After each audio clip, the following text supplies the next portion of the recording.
और मैं समझता हूँ कि पाकिस्तानियों ऐसी मूवीज़ बनती हैं यार, ऐसे बनाओ। एक प्रोपेगेंडा मूवी है और इसके अंदर सिर्फ और सिर्फ एक मौक़िफ़ जो है वो इंडियन मौक़िफ़ चलेगा और ये डिफरेंट एरा के कैरेक्टर्स हैं जो पाकिस्तान में मौजूद थे और रियल बेस कैरेक्टर्स थे। सनी देओल साहब आए थे पाकिस्तान और अपना नलका जो है वो हमारा उखाड़ा था, हालांकि हमारा कुछ भी नहीं उखाड़ा था। टेररिस्ट जितने भी थे, दहशतगर्द जितने भी टिकेट थे, जितने भी बदमाश थे, उन सब का जो बाप था ना वो चौधरी असलम था, उनकी नींदें हराम। धुरंधर, आप सब ने ट्रेलर देखा होगा, कमाल ट्रेलर यार, फाड़ू ट्रेलर। और मैं समझता हूँ कि पाकिस्तानियों ऐसी मूवीज़ बनती हैं यार, ऐसे बनाओ। अब ये इसमें जो कैरेक्टर्स दिखाए गए हैं और स्टार्ट ही एक विलन से लिया गया, उस विलन के बारे में बताऊंगा कि असल उसकी स्टोरी क्या है। लेकिन जाहिर सी बात है एक प्रोपेगेंडा मूवी है और इसके अंदर सिर्फ और सिर्फ एक मौक़िफ़ जो है वो इंडियन मौक़िफ़ चलेगा और इंडिया जो है इसमें असरअंदाज होगा इन कैरेक्टर। हालांकि ये जो कैरेक्टर्स इसके अंदर दिखाए गए हैं उनका आपस में रियल लाइफ में दूर दूर तक कोई ताल्लुक नहीं है, यानी कि वो तमाम कैरेक्टर्स जितने भी हैं, यानी कि चौधरी असलम का कैरेक्टर है, रहमान डकैत का कैरेक्टर है, उसमें वो तो ISI के ऑफिसर का, ये सारे एक ही वक्त के कैरेक्टर्स नहीं हैं, ये डिफरेंट एरा के कैरेक्टर्स हैं जो पाकिस्तान में मौजूद थे और रियल बेस कैरेक्टर्स थे और उनकी दहशत अपनी जगह थी, लेकिन वो पॉजिटिव सेंस में थी, कुछ नेगेटिव सेंस में थी, लेकिन इतनी नहीं थी जितनी इस मूवी के अंदर एग्जैजरेशन की गई है।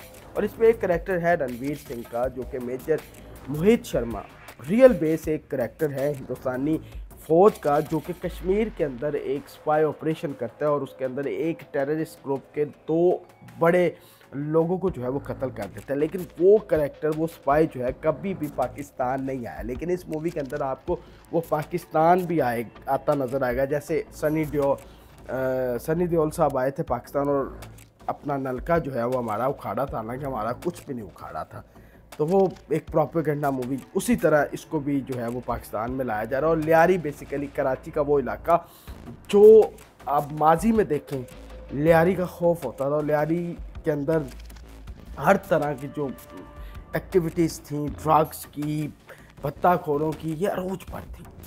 और इसमें एक रहमान डकैत का पाकिस्तान पीपल्स पार्टी का एक जलसा दिखाया जाता है, जिसकी बैग में फ्लैक्सीज लगी हैं, मोहतरमा बेनज़ीर भुट्टो साहबा की तस्वीर है और रहमान डकैत जो है वो आता है, हाथ हिलाता है, यानी कि कहीं ना कहीं उसको पीपल्स पार्टी के साथ भी जोड़ा जा रहा है। रहमान डकैत बहुत ताकतवर हो गया था 2009 के अंदर, एक एनकाउंटर के अंदर जो है वो मारा जाता है। हाल आज बिलियारी की दीवारों पर अगर लिखा जाए रहमान जिंदा, तो लोग समझते हैं कि उसका खौफ अभी भी है। उसका इतना खौफ था कि वो जहाँ जाता था कॉल करके जाता था पुलिस को कि मैं आ रहा हूँ, मुझे पकड़ के दिखाओ, उसको कुछ पकड़ नहीं सकता था।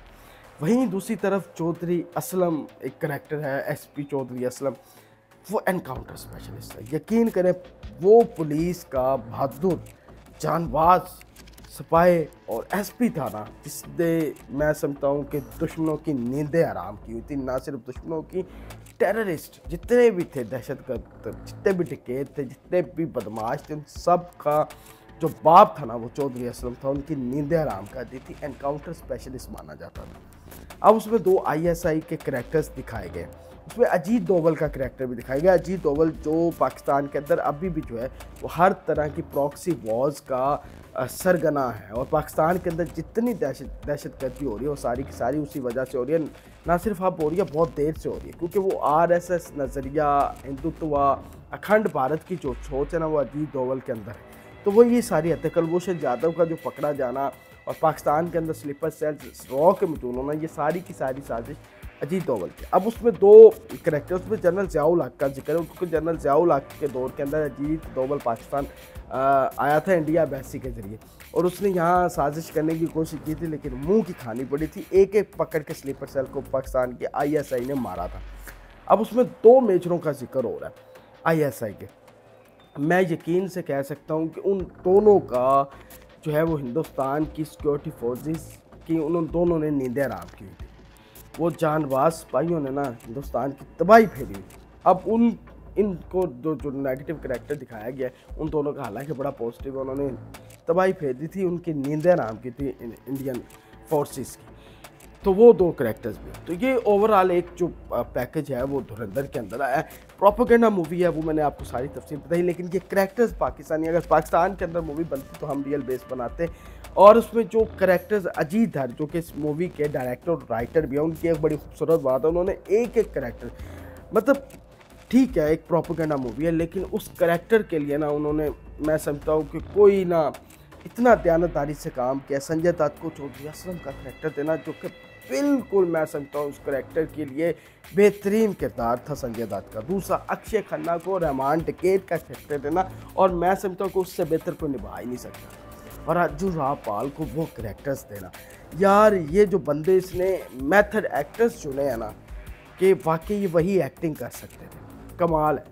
ट्रेलर अच्छा है, प्रोपेगेंडा मूवी है, और सब जो है वो एक ही एरा के नहीं हैं, डिफरेंट एरा के हैं और कभी एक दूसरे को मिले भी नहीं होंगे। लेकिन इस मूवी के अंदर एक फिक्शन और अफसानवी जो है ना वो कहानी दिखाई गई है, ये सारी चीज़ें हैं। तो प्रोपेगेंडा मूवी है, लेकिन पाकिस्तानी प्रोड्यूसर्स को, डायरेक्टर्स को गुजारिश है कि ऐसी मूवीज़ बनाएं ताकि पाकिस्तानियों को भी मज़ा आए। ट्रेलर अच्छा था, बाकी मूवी देखेंगे तो फिर बात करेंगे। अपने मेज़बान जाना की इजाज़त, अल्लाह हाफ़िज़।